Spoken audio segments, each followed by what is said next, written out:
BC college hostels కు సొంత భవనాలు కేటాయించాలని యూనివర్సిటీలో పీజీ తదితర కోర్సులు చదువుతున్న బీసీ, ఎస్సీ, ఎస్టీ విద్యార్థులకు ఫుల్ మెస్ ఛార్జీల స్కీమ్ పునరుద్ధరించాలని, ఫీజు బకాయిలు చెల్లించాలని జాతీయ బీసీ సంక్షేమ సంఘం అధ్యక్షులు, రాజ్యసభ సభ్యులు ఆర్ కృష్ణయ్య డిమాండ్ చేశారు.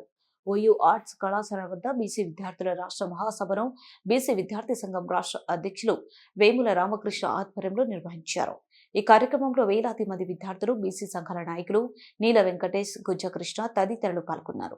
ఈ సందర్భంగా ఆర్ కృష్ణయ్య మాట్లాడుతూ, హాస్టళ్లకు సొంత భవనాలు అన్ని సౌకర్యాలతో నిర్మించాలి, ఫీజు రియంబర్స్మెంట్ ను విడుదల చేయాలని, పార్లమెంటులో బీసీ బిల్లు పెట్టి చట్టసభలో బీసీలకు 50% రిజర్వేషన్లను కల్పించాలి, బీసీ విద్యార్థుల స్కాలర్షిప్లను పెంచాలని డిమాండ్ చేశారు. డిమాండ్లను నెరవేర్చని పక్షంలో ప్రభుత్వంపై పెద్ద ఎత్తున విద్యార్థులతో, బీసీ సంఘాలతో కలిసి ఉద్యమిస్తామని హెచ్చరించారు. 1978 సెప్టెంబర్ 24 ఈ రాళ్లతోటి అసెంబ్లీని తుక్కుతుగా వరగొట్టాం. అప్పుడు ముఖ్యమంత్రి చిన్నారెడ్డి పిలిచి అడిగారు, ఏం కృష్ణ వరగొట్టాం. మరి ఆ రోజే 200 బీసీ హాస్టల్, 200 ఎస్సీ హాస్టల్ ఇచ్చారు. అప్పటి నుంచి దేశ గురుకుల పాఠశాల ఉంది. ఇంటి లోపల 14 లక్షల మంది చదువుకుంటారు. ఫీజు రియంబర్స్మెంట్ 30 లక్షలు 2 ఛత్తీస్గఢ్, కర్ణాటకల, తమిళనాడులో, మహారాష్ట్ర కూడా లేదు. మీ బంధువులు ఉంటే మీరు తెలుసుకోండి. ఇవన్నీ ఎందుకంటే మీరు బాగా చదువుకోవాలి. అమ్మాయిలు చదువుకోవాలని ప్రత్యేక హాస్టల్ పెట్టించాము. మగపిల్లల కంటే అమ్మాయిలు స్త్రీ విద్యను, మహిళా విద్యను ప్రోత్సహించాలి. కాబట్టి సోదరి మనందరికీ ఇంకా చాలా విషయాలు ఉన్నాయి. మళ్ళొకసారి మీకు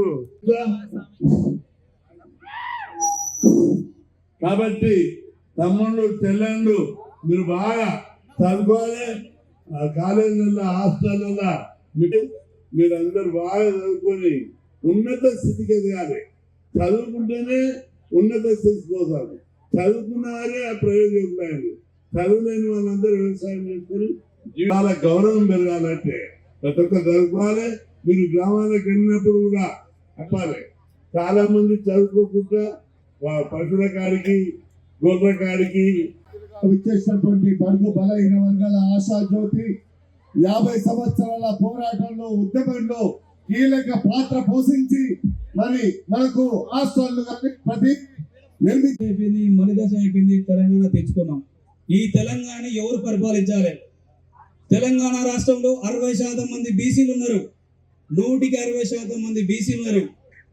మీరు ఎవ్వరూ పిలుపునిచ్చినా, ఏ విద్యాసం పిలుపునిచ్చినా మీరు రాకుండా పర్లే, కానీ ఆర్కిస్ట్రా మాత్రం పిలుపునిస్తే మాత్రం వస్తే మాత్రం మీకు వస్తుంది. మంచి మీకు కావాల్సిన సకల సౌకర్యాలు వస్తాయి. కాబట్టి దయచేసి మీకు ఆకలి అవుతున్నట్టుంది ఎక్కువసేపు చెల్లెమ్మలకి ఏం జరిగిందని చెప్పి ఒక్క క్షణం కూడా ఆలోచన చేయకుండా కమిషనర్లకి మరి ఎన్నో అధికారులకు ఫోన్ చేసి ఎక్కడ విద్యార్థులకు ఏం జరిగినా అక్కడ పోయి స్పందించే వ్యక్తి టైగర్ ఆర్ కృష్ణ గారు. ఆర్ కృష్ణ గారు అంటే విద్యార్థుల పక్షాన ఈ సమాజం యొక్క రూపురేఖలు మార్చగలము. ఈ చదువు ద్వారానే ఈ సమాజం, ముఖ్యంగా స్త్రీ చదువుకోవాలని కోరుకున్న వ్యక్తి tiger or Krishna.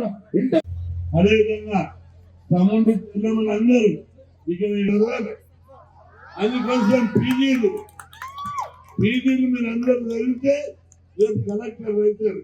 Study circle ఏర్పాటు చేశాం. ఇక్కడ 3 జిల్లాకు ఒక స్టడీ సర్కిల్. ఇక్కడ ఏ కోర్సు చదివినా అమెరికాకు పోవాలి, కెనడా, ఇంగ్లాండ్ ఎక్కడ పోయినా 20 చదువుకుంటేనే మన కులాలు గౌరవం పెరుగుతుంది. చదువుకుంటేనే మన కుటుంబాల అభివృద్ధి జరుగుతుంది. ఒడిగే మల్లేశన్న గారికి, అంజి గారికి, వేదిక మీద ఉన్న అందరికీ, ఈ ఇంత రాత్రి అయినా ఈ సభకు విచ్చేసిన చెల్లెళ్లకు, తమ్ముళ్లకు అందరికీ పేరు పేరున నమస్కారం.